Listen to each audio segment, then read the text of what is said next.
Sa mga tao, nag-iwan sila ng mga regalo pagtapos ng ulan.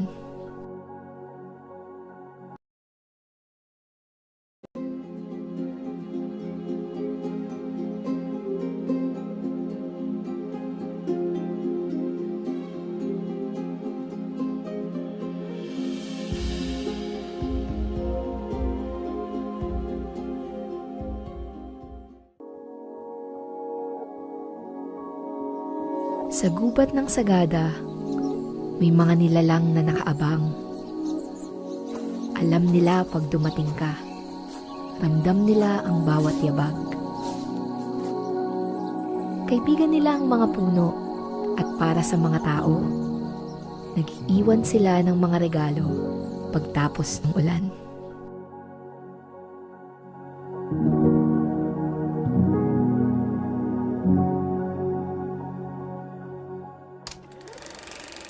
Ito si Manong Chris. Bata pa lang siya, inaaral na niya ang mga himato ng mga nakatagong nilalang. Bitbit ang mga tinipong karunungan ng kanyang komunidad at mga ninuno. Ang gubat ay nagiging isang mapa. Bawat ugat ay palatandaan. Bawat dahon ay senyales. Parang treasure map. At bakit hindi? Kayamanan namang maituturing ang handog ng mga nilalang mula sa kaibuturan ng lupa. Itong mga kabuti, mga mushroom. Gamot, sabi ni Manong Chris. Gamot sa gutom. Dito kasi sa Sagada at sa maraming bahagi ng Cordillera, traditional na food source ang mga kabuti. Sinasahog, sinasabawan, ginigisa, iniihaw, piniprito. Pagsapit ng June hanggang October, panahon ng tag-ulan, mamamataan na sa mga palengke dito ang mga biyaya ng mga halamang singaw o fungi. Tulad nitong si desdem, mga uri ng bolete mushrooms, buttery, nutty, earthy, and savory kung i-describe ang kanyang lasa. Ito naman ang atayan o buo. Mukhang patatas ano? Pero hindi. At hindi rin ito truffles.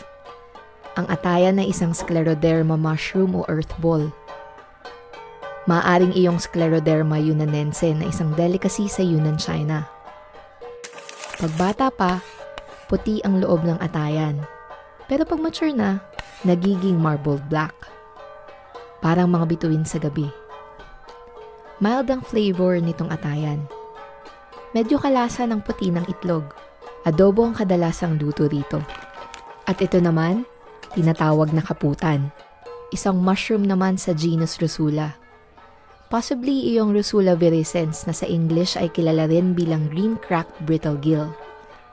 Saktong-sakto dahil ang cup ng kaputan ay green at parang nagkakrak.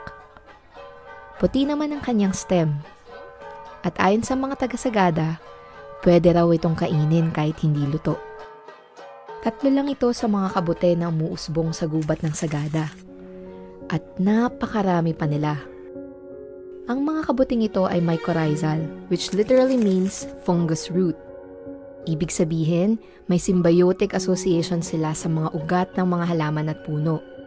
Sa case ng si desdem, atayan at kaputan, kaugnay nila ang mga pine trees ng Sagada at iba pang mga halaman sa gubat dito. Bahagi lang ang mga mushrooms ng mas malaking katawan ng isang fungi. Fruiting body ang tawag sa mga kabute dahil para silang mga prutas na namumunga sa mga ugat, ilalim at silong ng mga puno. Nakakabit ang mga kabute o fruiting body sa tinatawag na sanghiblayan. Ito ang mga mycelium na nasa ilalim ng lupa. Mga malahibla at malasinulid na structures na binubuo ng mga hyphae. Sa pamamagitan ng sanghiblayan o mycelium, tinutulungan ng mga fungi ang mga puno sa pag-absorb ng tubig, phosphorus at iba pang minerals mula sa lupa. Bilang kapalit, nakakatanggap ang mga fungi mula sa mga puno ng sugar at carbon, mga organic materials na products ng photosynthesis na hindi kayang gawin ng mga halamang singaw. Ang sanghiblayan din ang nagiging daan para makapagpalitan ng nutrients ang mga puno at makapagpadala ng warning at SOS signal sa isa't isa kung sakaling may sakit o under attack sila. Kaya tinatawag itong Wood Wide Web ng German forester na si Peter Wohlleben.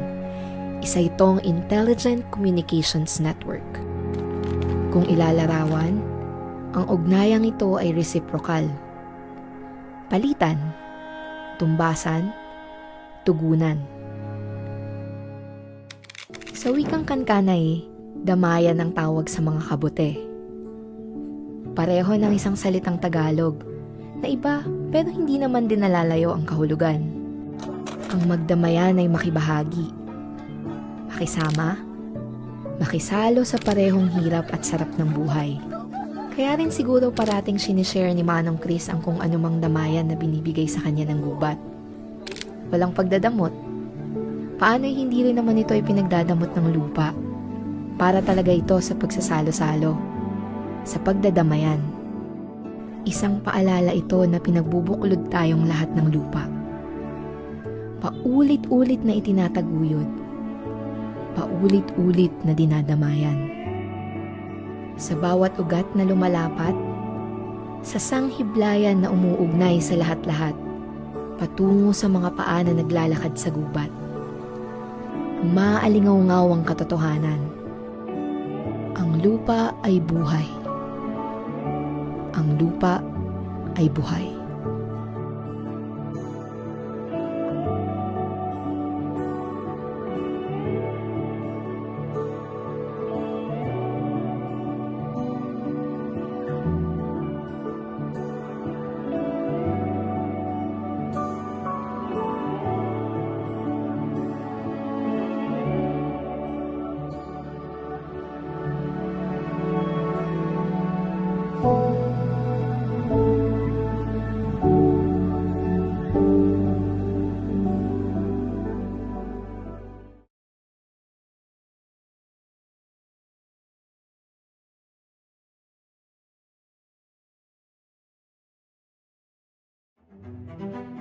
Sa isang bayan sa probinsya ng Aklan, may isang maliit na komunidad na nagsisilbing museo para sa mga natatanging obra na ito.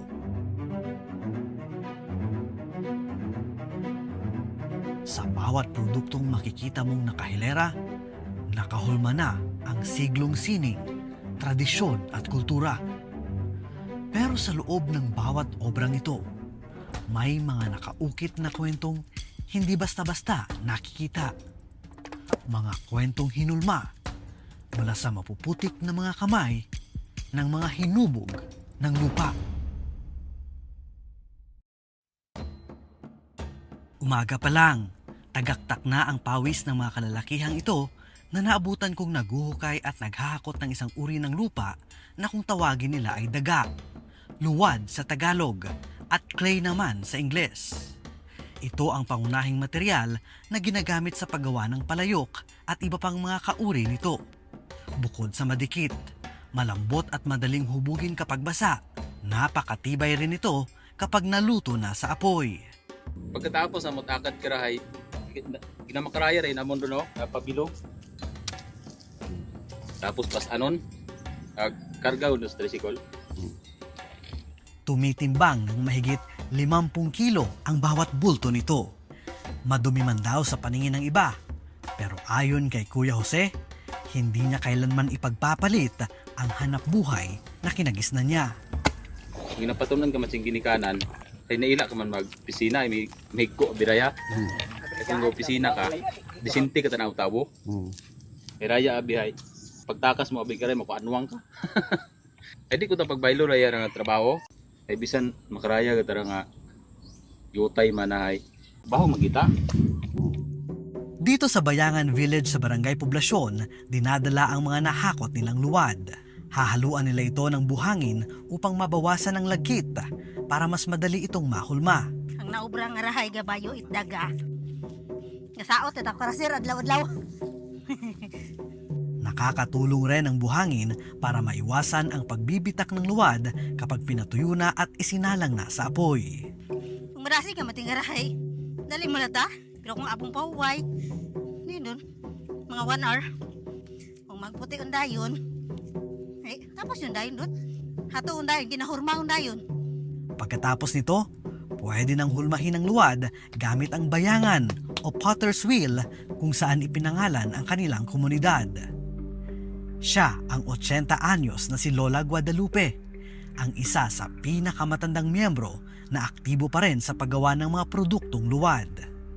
Tubong Loo Cromblon si Lola Lupe, ngunit nakapangasawa ito ng Tagalezo kung saan niya natutunan ang pagpapalayok. Nakita na kun iya sanda nga ginikanan ka ako nga nanay kang asawa nga nagaubrait kohon kaang banga ay nalipay yun akon ay sa edad ko nga 17 anyos ay nagaantigo ako it pagtrabaho it kaang raya ron nagpatapos ka akong mga unga agpati man do iba na akong mga apo ay raya ron makaron rana nga pangitanan ka ng ina ag ama naka-eskwela sanda.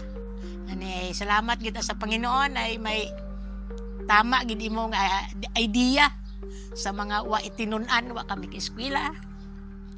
Pagkatapos hulmahin, ibibila dito sa araw para patuyuin.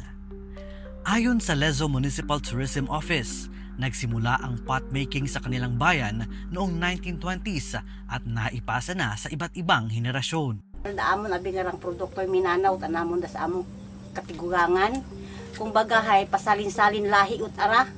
Roy 8 years old ako nagumpisa kara ipag-ubras ta ut makara nga 54 years old jud ako. 4th generation yun siguro kami. Ang natuyong palayok, pinipikpik para mas maging pulido, saka muling patitigasin sa init ng araw bago isalang sa pagba o open firing, ang tradisyonal na paraan nila noon sa pagluluto ng luwad. Kinatambakan ita mga imot kahoy ngon sa libot ag depende ron sa hangin kung siin ka ag turo hangin ito may mausugan. So mainit gid ang mayad. Sa pagkakatatag noong 1989 ng Potmakers Association of Lezo, nabigyang boses ang kanilang sining. Sa pakikipagtulungan ng provincial government ng Aklan sa Department of Trade and Industry at iba pang ahensya ng gobyerno, kabilang na ang Department of Science and Technology, na ipatayo ang pugon para sa mga taga-Bayangan Village noong 1992 at hanggang sa ngayon ay patuloy nilang pinakikinabangan. Si Lolo George ang isa sa matagal ng operator ng pugon na ito. Operator ko sa pugon, mga sobrang 20 dagon. Ako nga paghahaya sa pugon. Hari kara sir, among ginabutan ko sa buho. Apat nga ka buho sir, daywa kara, daywa sa piyak. Ang mataas na temperatura sa loob ng pugon ay nagdudulot ng vitrification, isang proseso kung saan ang ilang bahagi ng clay tulad ng silika ay bahagyang natutunaw. Dahil dito, napupunan ang mga puwang sa pagitan ng clay particles kaya't mas nagiging water resistant ang pottery at tumitigas ng permanente.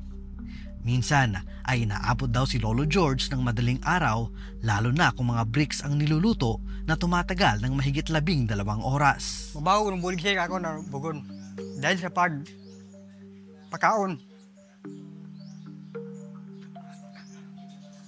Ako nga po. Di ka na ginabuga no? Sabihin makaroon ng asaban, di ka trabaho. Ay ginastok. Bugong ka na ginabuga. Kapag luto na, unti-unting bubuksan ang pugon bago tuluyang ilabas ang mga laman nito. Pwede na itong i-display sa kanilang tindahan. May ilan namang pipinturahan pa para mas mahal na maibibenta. Pero ano nga ba ang pumapawi sa lahat ng pagod ng isang magpapalayok? Malipayon kami kun hibak. Ngani dugangan naton umano naton datong ubra. Pinuhon pagid naton. Ayoso natin kun sarang naton mahimo. Kagaya ng isang palayok, nagsimula tayong hilaw na luwad, magulo, marupok, at walang kasiguraduhan. Ngunit, unti-unting nahulma sa bawat bayo at hampas. Kagaya ng apoy sa pugon, ang lupit at init rin ng mga hamon ng buhay ang nagpatibay sa atin. Sa dulo ng proseso, tumitibay hindi lang ang luwad, kundi pati na rin ang tao. Nabugtaw ko di ka sa kalibutan ay daya raw akong indidi. Doon yung kaon dahil napabahog makaraya ron.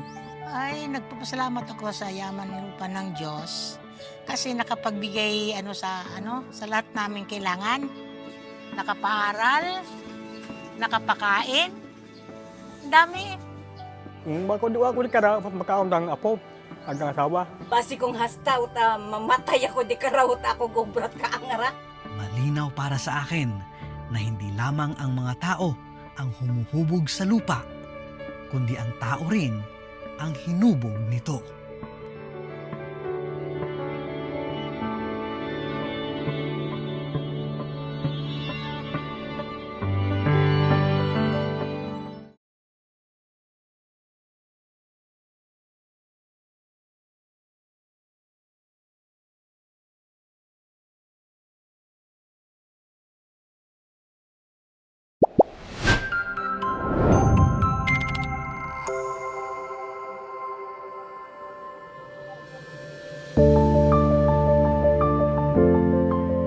Yaman ng lupa para sa marami, sibulan ng ani, tirahan ng mga nilalang, kinatitirikan ng tahanan at ekstensyon ng kabuhayan.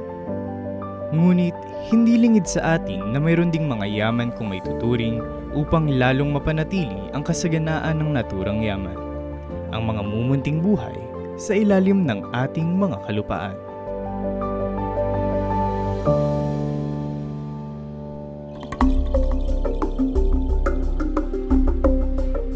Matatagpuan sa paanan ng bundok Makiling ang isa sa mga haligi sa larangan ng agham, kalikasan at agrikultura. Patunay rito ang National Institute of Molecular Biology and Biotechnology o mas kilala bilang UPLB Biotech sa University of the Philippines, Los Baños. So, na-develop ang biotech noon kasi merong fuel crisis at that time. Noon, dahil marami kaming professors na nagtuturo sa UPLB, merong mga soil scientists na microbiologists na naka-discover at saka naka-isolate ng mga beneficial microorganisms that can serve as fertilizer or biofertilizer. Ang aim was to reduce the use of chemicals. Dito nakita ang kahalagahan ng microorganisms o ang mga mumunting buhay na nakasiksik sa lupa na kadalasang hindi napapansin ang saysay. So itong mga mikrobyos, sila yung 5% na nagbibigay ng dahilan kung bakit buhay ang lupa. Ang abono sa continuous use, nagpapaasim ng lupa. Namamatay po ang natural na mikrobyo sa lupa. Pagkatapos po ng cropping, inaalis lahat ang plant debris kasi gusto nila malinis. Anong nangyayari? Nawawala ang bahay or habitat ng mga mikrobyo. Kung patay na si halaman, wala na silang nakukuhang sustansya. Tapos aalisin mo pa sila doon sa lugar. Lalo silang nawala. Importante talaga ang mga mikrobyo sa lupa. At through biofertilizers, na ibabalik natin sila.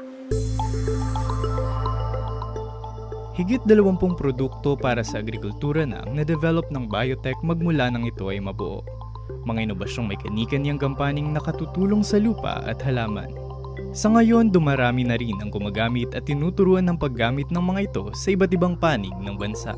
Itong mga mikrobyo na to, bacteria na nasa lupa, may kakayahan sila na kuhanin yung nitrogen gas sa hangin, i-absorb sa katawan nila, at dahil sila ay nakatira sa ugat, mas diretso ang transfer ng nitrogen gas into an organic form sa ugat and sa halaman mismo. Ibig sabihin, imbis na aabonohan natin ang chemical, meron ka ng worker na gagawa nito para sa iyo. Yung isang part, yung mycorrhiza. Itong mga fungi na to, hindi sila nagbibigay ng sakit, pero nakatira sila sa loob ng ugat, kumukuha sila ng sustansya ng halaman, yung mga galamay niya ay pumupunta sa labas.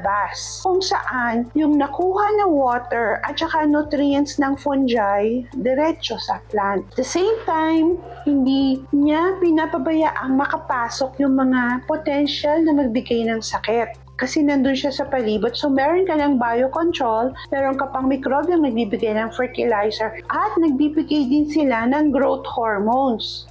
Malaking bahagi ang paggamit ng biofertilizers gaya ng mga produkto ng biotech sa umuusbong na organic farming, katulad sa Sarate Agricultural Farm sa San Pablo City, Laguna.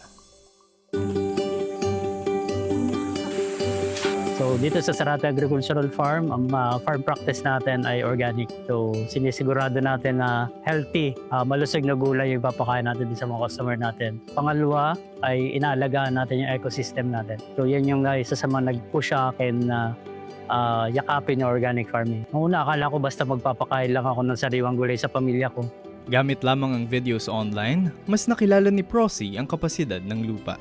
So sa organic farming, yun yung isa sa inaalagaan talaga natin na magkaroon tayo ng magandang lupa para sa sustainable natin na pagtatanim. Para in the future, akaunti na yung kailangan natin na inputs to plant ng ating mga vegetable. Mahalaga si microorganism para the sustainable program natin into organic.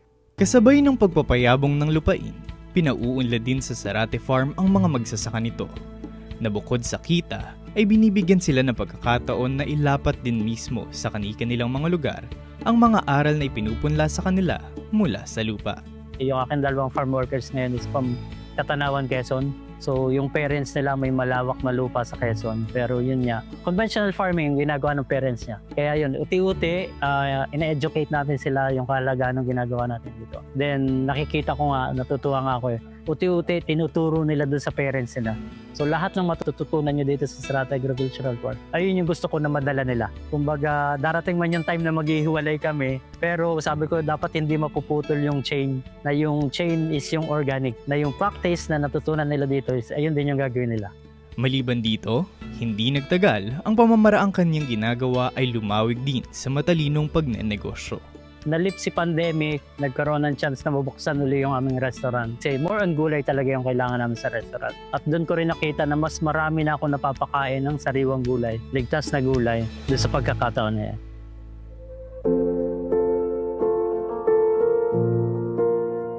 Hindi mo nakasanayan ng marami, bit-bit ng Sarate Agricultural Farm at ng UPLB Biotech ang kanilang advokasya para sa ligtas, mabisa at sustainable na agrikultura. Lalo na't malaking parte ng kanilang operasyon ang hangarin na may balik sa lupa ang tulong na ibinibigay nito sa pamumuhay ng mga tao. Kami po ay naniniwala na ang aming mga na-develop ay makakatulong sa inyo, sa inyong mga halaman. Makakabawas ng abono, makakadagdag ng protection against mga peste, at gaganda ang inyong ani. Ang kailangan lang po sana ay tulungan nyo kami na maipakilala ito sa inyo at masubukan nyo mismo. Itong mga biofertilizers pag ginagamit ay plus na sa ani, plus pa sa kita. So para doon sa mga kasama natin na organic na magsasaka, alam ko yung nararamdaman nila, mahirap, especially sa umpisa. Kung patuloy mo na mapapaganda na yung lupa mo, paliit ng paliit yung iyong gastos. Nandiyan na, padami na ng padami yung good microorganism na meron tayo sa lupa. Sila na yung bahala. Kasi nga ang principle ng organic is pinifeed natin ay soil.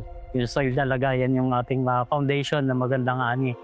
Hindi may kakailan na tila natatabunan ang ating kaalaman ng kung ano lang ang nakikita ng ating mga mata. Patuloy nawang kilalanin ang kritikal na papel ng microorganisms, mga mumunting yaman na namumuhay at nagbibigay buhay sa ating malalawak na kalupaan.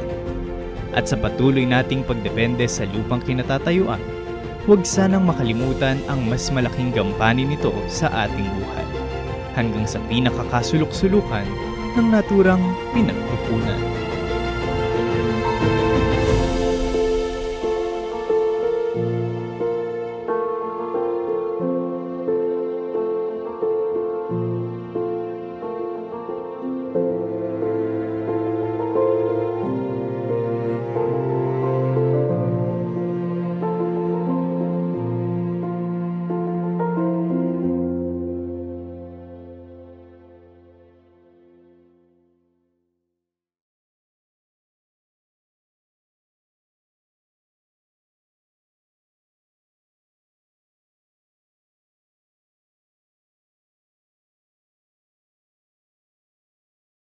Ang 18 anyos pa lang, nagsugod ako yung mga karo, arado.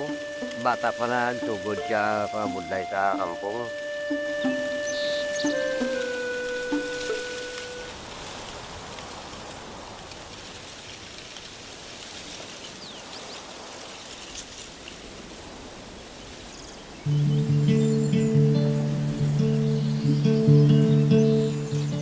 Ang amon ni Ubraya sa umana mon sa adlaw-adlaw nga tanan niya amo na niya ang ginahimo namon para numutan nagakasari-sari nga mga utan ang ginatanong namon para sa amon pala nga buhian. Sang 1980 pag-asaway naman sa bana ko, pagka-81 nag-umpisa na ko panguma upod sa bana ko. Basta magtanong ka, kinanagawara ka sa umawa ko na nung resulta sa mga tanong mo, di kayo kung medyo tayo lang nga bayaan mo, away ka man anihon. Nagwa na sa pagkuha sa 1991,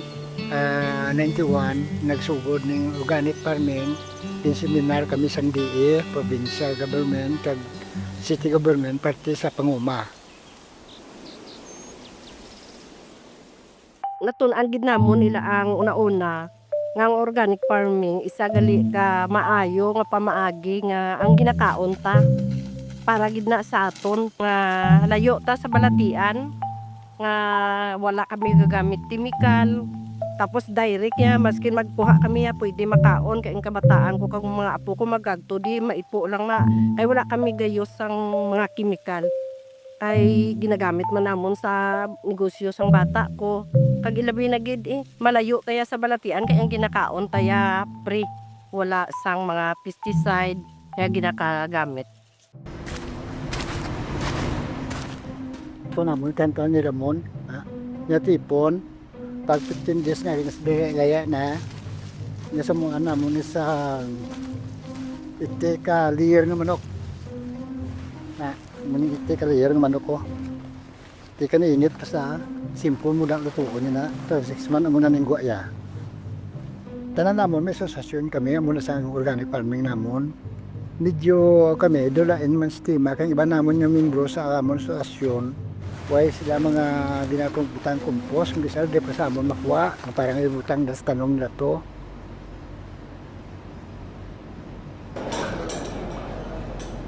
There is no such thing as a bad soil. It's how you manage soil. Good management of soil, proper identification of exactly what kind of soil you have, and knowing what is needed, then you are able to provide what makes a good start to have a good farming practice. So when your soil is high in organic matter, it has all the ability to possess nitrogen, potassium, and K. But you see, the problem with organic is it's quite a problem for sugarcane. Unless you have a very, very rich soil, then maybe you need only very little fertilizer. Poor soil gives poor production. It's directly proportional. So we really have to go to the basic. Negros has been in farming for how many years, and it's overused. Major work here in Phil-Serene is variety development. So we develop high-yielding varieties for sugarcane farmers. Changes in climate calls for new varieties that can withstand the stress environment. Since sugarcane is a monocrop here in Negros, although there are bananas, pineapple, but imagine 195 hectares of land is planted with sugarcane, okay, in Negros. So, application of chemicals, especially fertilizer, can make your soil very, very acidic, and it goes down to soil degradation. Kung naman adlaw-adlaw nga bulan, talong mo, ayun, sa pagtama tapos mo harvest, na kuan mo tama mo hindi na sa magkuan kinahanglan kaptasyon na tama na mo sa iban nga tan naman basta mo na tapos ning pulo kung na kamote pa ko biring sa parang daon sa kamote mauli ang imong topsoil. To have a good soil, dapat ipa-analyze ta danay ang aton nga soil. Kay if not, it could be na sige ka lang da abono, iba nga abono man imo ginabutang, it could be nga magtaas ang iyang acidity or tamaan ka tipid mo, nagmubo na. That is why gamubo man ang imong production. At the end of the day, modern means precision agriculture, precision farming. We are now in the receiving end of how we did not take care of our environment for the past decades. So now we are suffering. No forest, pollution, etc. And that's an effect. And because of that, it's very difficult to farm. And then if you burn, you decrease the nutrients of the field. That's nakaingin, burning. Sa pagsulog sa kampo naman niya, kansiyaha mo na niya. Kung ikumpos siya ang kansiyaha po, hindi lang manasa. Galing siya sa pag-ubra naman sa tao, trabaho so naman saya. The biggest problem today of sugarcane farming is labor. And labor is the most expensive. I have seen tractors in the fields with no driver. Why? It's all automated. That's the word. Kung ang sa traktura ya, magamit na saya kung lugbok ang tubo, halimbawa kayo magkagamuran sa kalagba, pwede ginaya magamit ang traktura. Pero kung lagba na saya, di laban sa mabali, malapakan sa mga gumas ng traktura, di mabalda sa ti another naman sa mga tubo naman liwat. Lain sang sa karbo, yung sige-sige ang tubo sang tubo ya. To simplify, is you want to be able to do more with less. You check other countries, wala na tao, there's no people. That makes it more efficient, less cost. Kung may ara nga kasulod sa sinda nga amo siya nga bagay, tamon man, mawala naman kami langitan naman eh. Kunya paglantaw, di ko mauntat tumuma, sampan ka sa rapang pa nga, abra ko nagalin. Mangumari dito, tidak ka nagalin mo. Narinig na natin ang kanilang mga kwento. Ang tibok ng kanilang puso sa bawat tanim, sa bawat patak ng pawis na dumidilig sa lupa. Sa inyong kamay nakasalalay, ang susunod na yugto. Posible ba ang isang bukas na nag-uugnay ang puso at talino ng agham? Baka ang kinabukasan ng agrikultura ay nakasalalay sa pagsasama ng tradisyon at inobasyon.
Noon pa man, kinikilala na nila ang tagabantay sa punsong kanilang inaalayan.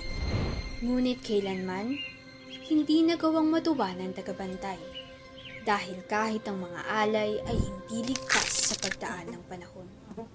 Sa tindi ng hinanakit, bumuhos ang langit sa galit.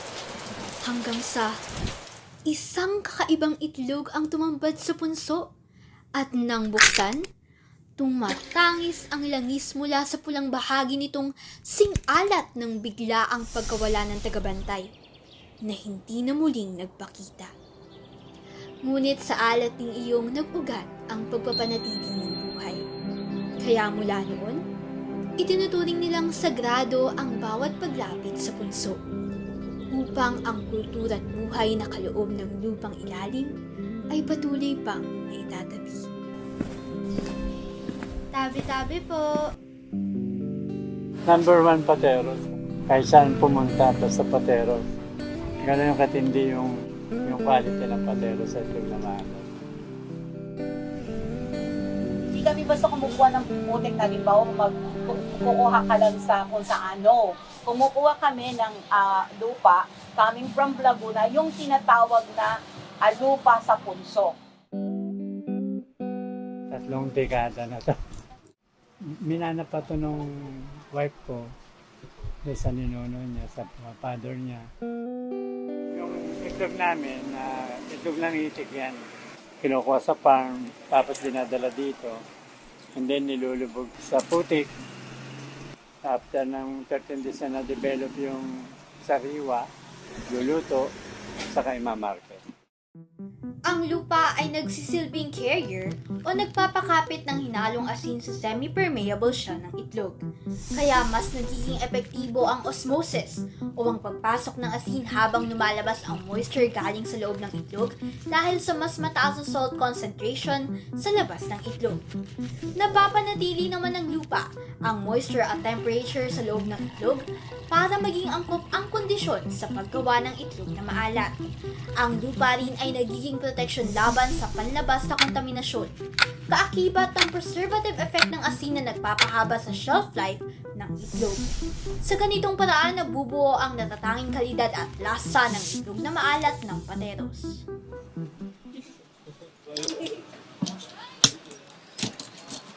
Yan o. Yan ang panang Pateros.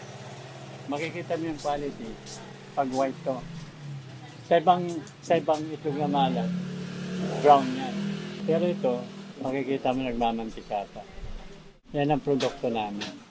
Alang-alang sa matarik na kahingian ng urbanisasyon, naitala mula 1960 hanggang 1990 ang pinakamabilis na pagtaas ng populasyon sa Pateros, kung saan kalaunan ay namatay ang ilog Pateros na tinitirahan ng mga itik. Unti-unting lumayo ang biyaya ng lupa sa kamay na humuhulma dito, at kasabay sa paglaho nito ang paghina sa alaala ng ugat ng tradisyong nakabaon sa iwaga ng punso. Actually, como malayo ang pinagkukunan kailangan pa namin pumunta sa Laguna. So, iyon, sa Laguna, nasa preservation ng pusang lumalabas yun. Pero talagang iyan, nasa bukid yan. Come to think of it, pag nilagyan natin ng bahay lahat yan, at wala nang taniman ng palay, at wala nang mga puno, wala na tayong galang. Dito sa Pateros, buwan talaga lubog talaga sa lupa. Pinagis na namin at ng mga taga-Pateros. Pero actually, madalang na ang gumagawa dito. Halos kami na lang. But ang problema, tansyahan. You have to determine anong salt concentration sa itlog ang mabenta. If you like to improve it, you have to be a little bit scientific. Dahil walang standard, kanya-kanya, basta maalat. Hindi katulad sa ginawa ko, may nagbabago. That is the system na nangyayari when you try to use water. Then it proves also na kahit walang putik, pwede kang magawa. Sa pakonti-konti, kaya mong gawin yung bagong pamamaraan na sa YouTube ngayon Malaking pagkakaiba nung itinubog sa tubig and then itinubog sa lupa. Kasi pag binuksan mo ang itlog na maalat, pag sa tubig malambot yung puti. Pero pag sa puti, umaayon siya dun sa texture nung nasa gitna, yung egg yolk. I really don't know dun sa iba, sa experience nila na naglalagay. Pero sa aming experience, ang hirap mag-take ng risk. Nagagamitin namin yung ibang proseso kasi dito na kami nasanay.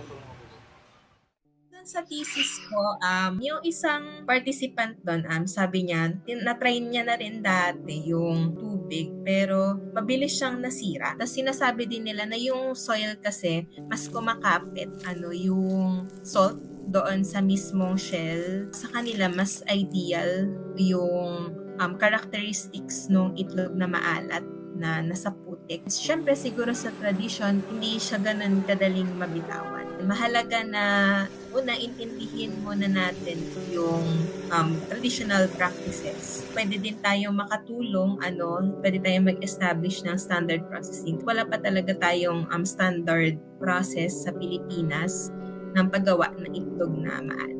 Ang involvement namin sa itlog maalat, hindi ganun kumbaga sa established na siya. Established na siya. Basta sundin lang yung ganitong proseso. Quality itlog maalat na yung ilalabas mo. Although gumagawa naman sila ng paraan to revive the Pateros, Balukod, and egg industry, but kulang. Just because they are not open for suggestion. Kasi sa negosyo, hindi yan kaya ng isa. Dapat may katulong ka. Hindi po pwedeng kami lang.